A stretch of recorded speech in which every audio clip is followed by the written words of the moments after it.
तर या ठिकाणी आपण क्वेश्चन नंबर 28 सॉल्व करणार आहे. तर क्वेश्चन नंबर 28 दिलेला आहे, equal volume of two gases having their densities in the ratio of 1:16. तर डेन्सिटीचा रेशो दिलेला आहे 1/16.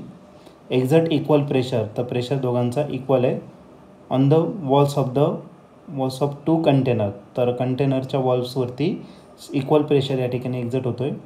The ratio of their RMS speed C1/C2 is. तर RMS स्पीडचा रेशो या ठिकाणी आपल्याला फाईंड करायचा आहे. आणि हा जो क्वेश्चन आहे तर तो 2022ला आलेला होता.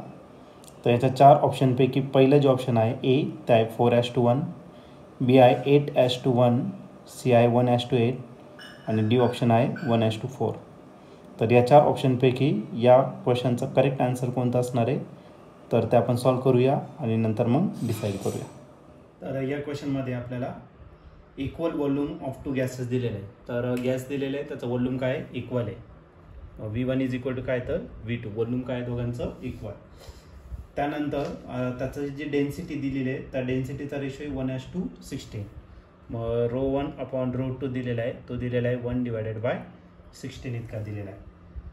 आणि प्रेशर जो आहे तो इक्वल या ठिकाणी वॉल्सवरती काय होतोय, एक्झर्ट होत आहे. म्हणजे P1 इज इक्वल टू काय तर P2 इतका दिलेला आहे. ओके. आणि आपल्याला काय सांगितलं, RMS वेलोसिटीचा स्पीडचा रेशो आपल्याला फाईंड करायचा आहे, C1/C2 आपल्याला ठिकाणी फाईंड करायचा. जर प्रेशरचा फॉर्म्युला जर घेतला तर प्रेशरचा फॉर्म्युला असतो 1/3 ρ × C² RMS. मग पहिल्या केसमध्ये ρ1 घेऊ, आज C1 घेऊ. आज सिमिलरली 1/3 डेन्सिटी ρ2 आणि त्याचा जो स्पीड आहे तो काय झाला तर C2². 1/3 काय झाला, कॅन्सल. मी काम करू, आपल्याला स्पीडचा रेशो फाईंड करायचा आहे. मग C1² डिवायडेड बाय काय घेतला, C2² आणि इकडे काय राहिलं तर ρ2 डिवायडेड बाय ρ1. ओके. आता याच्यामध्ये व्हॅल्यू पुट करणार आहे. C1 जो दिलेला आहे तर C1 तसंच राहू द्या, C2 पण तसंच राहू द्या. त्या दोघांचा ब्रॅकेटचा स्क्वेअर करू. डेन्सिटी ρ2 ने दिलेला आहे पण उलटं दिलेलं आहे, ρ1/ρ2. याचं रेसिप्रोकल करा म्हणजे आखी देणार आहे 16. आणि फायनली याचा काय करून घ्या, स्क्वेअर रूट घेऊन टाका.